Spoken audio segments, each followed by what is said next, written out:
La idea era que Paz Labor terminara en esa segunda tanda de ovas, como mencionábamos anteriormente, pero Kazunori Ito, el guionista, tenía en mente otros planes, y es que en su cabeza daba vueltas una idea, la de desarrollar un concepto, una trama que ya se había trabajado anteriormente en Paz Labor. Estamos hablando de esa historia que pudimos ver en los dos últimos capítulos de la primera tanda de ovas, aquella en la que un grupo de terroristas formados por miembros de las fuerzas de autodefensa de Japón ponían en jaque al gobierno y a la policía. Estamos en los primeros años de la década de los 90 y Japón había vivido unos 80 muy convulsos y un inicio de los 90 también bastante agitado. En esta época además se estaba cuestionando mucho el papel de las fuerzas de autodefensa de Japón, esta especie de ejército que no era un ejército, que solo tenía labores de, pues eso mismo, ¿no?, de defensa,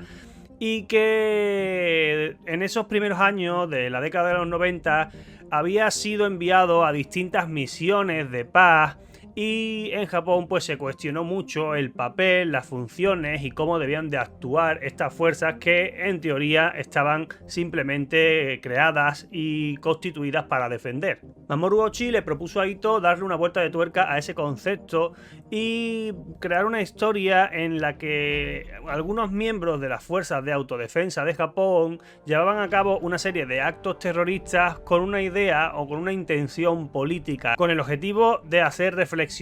y buscar un cambio en la mentalidad de la sociedad japonesa. Y así comienza esta historia que podemos presuponer, porque como ya hemos dicho muchas veces, no hay aquí una línea temporal muy definida,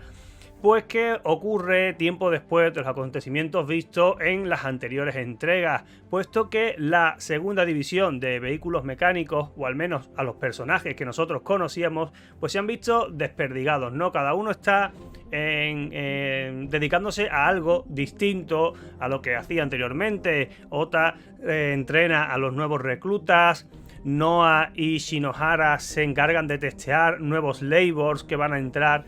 a sus funciones, ¿no?, que van a entrar a formar parte de la policía. Han llegado nuevos reclutas a esa segunda división y el teniente Goto pues parece que está un poco descontento, un poco apático. Ya sabemos cómo es él, ¿no?, pero parece incluso más melancólico que de costumbre. De hecho, en estos primeros minutos de la película ya nos indican, ya nos cuenta Shinohara que Alphonse, el icónico Labor, ha sido retirado y que está fuera de servicio desde hace unos meses. La historia de la película, para no desvelaros mucho, porque creo que es una película muy interesante de ver de acercarse a ella, ¿no?, sin conocer mucho de lo que ocurre. La historia inicia cuando el puente de la bahía de Yokohama sufre un ataque, hay una explosión en él, y las únicas pistas son unas imágenes de muy baja calidad que han captado algunos videoaficionados, en las que parece que se ve un caza de las fuerzas de autodefensa de Japón. A raíz de esto, los servicios de inteligencia contactan con Shinobu y con Goto, porque parece ser que la persona que está detrás de todo esto, el ideario de este acto criminal, es una persona que tiene ciertos lazos de conexión con ellos dos, sobre todo con Shinobu. Y a raíz de aquí vamos a ver una película muy especial y muy diferente a lo que hemos visto hasta ahora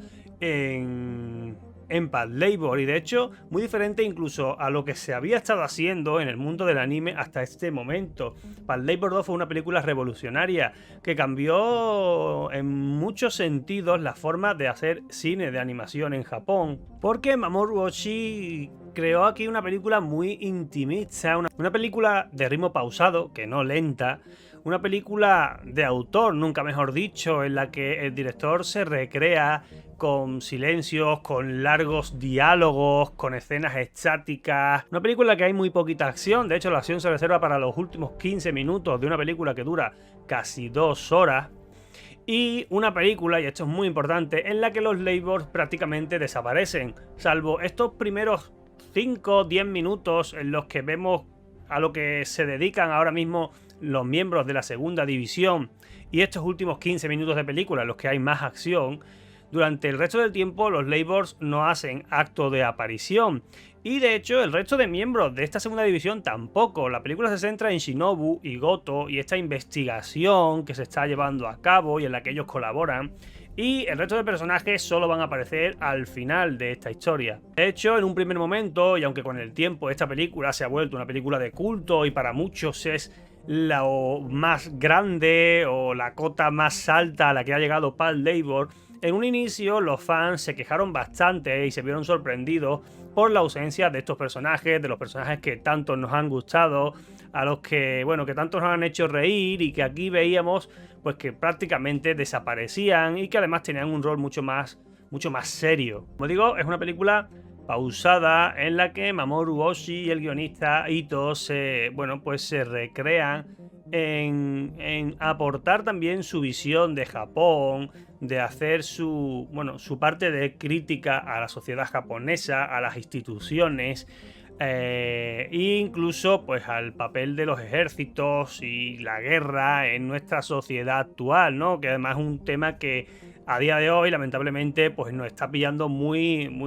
de cerca. Una película que nos hace cuestionarnos si realmente vivimos en paz y que creo que deja en el aire una pregunta muy interesante, que en uno de estos diálogos en los que directamente no vemos a los personajes y solo escuchamos sus palabras y que Mamoru Oshii lo adorna con unas imágenes hipnóticas, un diálogo en el que Goto y otro personaje están discutiendo sobre esto, sobre la guerra y la paz, y hacen una reflexión muy interesante que yo creo que da para pensar, y es si en ocasiones no habrá guerras que son justas y tiempos de paz que son injustos. Path Labor 2 fue una película revolucionaria, una película que cambió muchas cosas y que además también creo que se ve claramente cómo es el germen de lo que posteriormente sería Ghost in the Shell, y que Mamoru Oshii aprendió mucho al hacer esta película y que luego lo aplicó a esa otra gran obra maestra del cine de animación japonés. Y en principio esta Path Labor 2 iba a ser el final de la historia, hasta aquí iba a llegar Path Labor, pero una década después nos sorprendieron con una continuación, Path Labor The Movie 3, una película muy interesante que también retomaba una historia que ya habíamos podido ver, contemplar, apreciar y disfrutar anteriormente, pero de esto hablaremos en el siguiente vídeo.